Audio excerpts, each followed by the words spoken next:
Hey guys, welcome back. Talking La Muerta Devious again today. Thanks for joining me. Quick shout out to Beth Sotelo for setting up all the scenario here for me to be able to produce this little video for you guys. She helped set up the cameras, the lighting, and the sound, which we had a little bit of issue with, but we figured it all out and we're ready to go. So today I thought I'd share with you a kind of a step-by-step process from layout to final inks for La Muerta Devious, and we're going to start with page 1 from this chapter. We're going to take a look at some rough thumbnails, and then we're going to take it all the way to the finishing. So let's get started. Check it out right now. All right, so what we have here is a shot of my desk and the La Muerta print from a couple years back. All right, so generally when I get the, let me set this up for you guys. Ooh, look at that. Huh? Generally, when I get the script from Mike and Brian, I go over and I read it twice. I'll read it once just to get a feel for where everything is, how it's happening, and let my emotions get caught up in whatever's happening in the story. And then the second reading is when I start getting really technical and thinking about shots. And I'll carry over anything that caught me emotionally from the first reading, and I'll try to build, anchor images per page based on that idea or that feeling I got from the first read. So anyway, so for page 1 of La Muerta Devious, we had a full-on scene. It's kind of a park scene. So we had it set up with the opening sequence consisted of 5 panels. And so what I do generally is I rough it all out at this size. It's basically an 8.5 by 11 sheet of paper turned in a landscape orientation, and I just am able to get 2 layouts per 8.5 by 11 sheet of paper. So anyway, let me show you a little trick here. One thing I do, sorry, the backlit. One thing I like to do is I like to put grids at the back of each panel to kind of center the composition and create interesting ways of laying the page or that particular panel out. This for, you can see here, like, so there's like these grids. I break it up into 3, like thirds. So each panel is broken up into thirds to create interest within that panel. So with that in mind, you can see a lot of what I have will fit inside of those grids. Here's broken up into thirds, and here's these 2 people sitting right on that hash where the horizontal and vertical line meet up. This, again, it just helps create interest in the panel. Keeps from being a stagnant looking kind of a composition, So it's something I use regularly. I've been using it more and more frequently. All right. So then here we see, you get the layout. I also try to make sure to put in captions or where word balloons would go. Occasionally Mike or Brian will then remind me, hey, make sure to leave room here in this panel. They'll say so in the script, because sometimes I just get carried away with the action of something, and it's nice to have them remind me, like, hey, don't forget, we got people talking here. So it's like, it's kind of neat. All right, so let's move back into this now.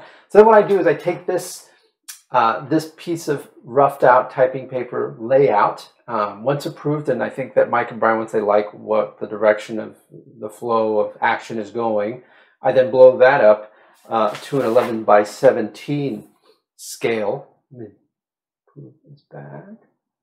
There we go.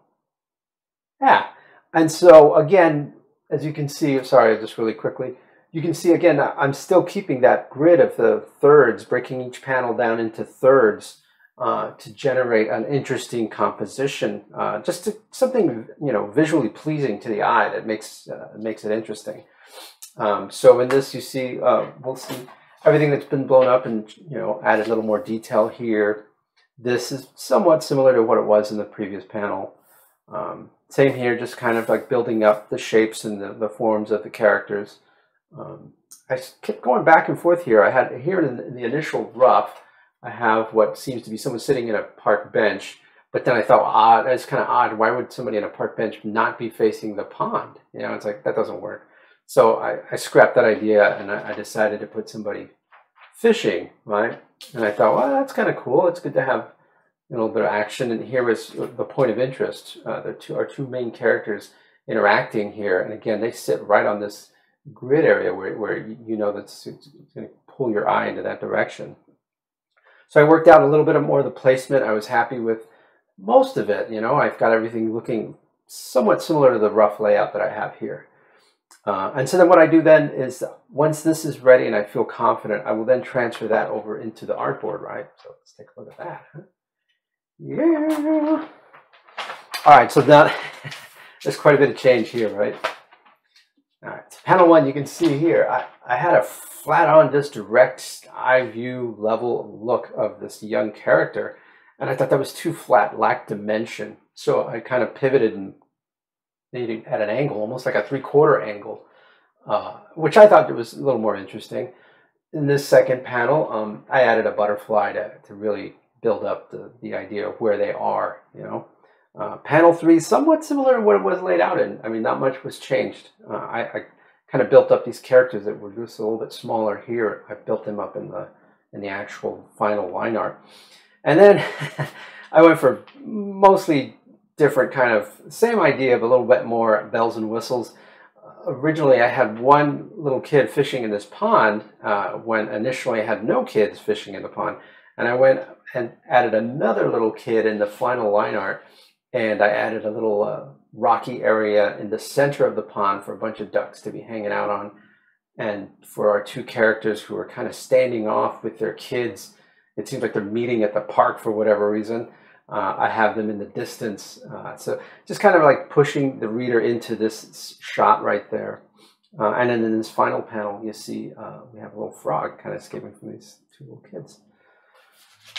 So again, just kind of a quick rundown from layouts to final inks for La Muerta Devious. Just give you a little bit of a behind-the-scenes look as to how we, the creative team of Mike McLean, Brian Polito, myself, Cece De La Cruz, and Marshall Dillon, put together a La Muerta book for you guys. It's kind of a unique process. It's a lot of fun. I'm an old school analog artist, so I thought I'd share a lot of how I build up the page according to the script I get from the guys. So yeah, just a quick rundown. Thank you again for joining me. I'll be doing more of these videos, process videos regarding La Muerta Devious.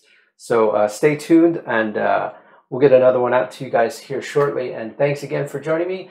Be sure to follow me on Instagram, Joel Gomez Art, as well as YouTube, Joel Gomez Art, and Facebook, Joel Gomez Art. Thanks again, guys, and hope to catch you guys soon. Take care. Bye.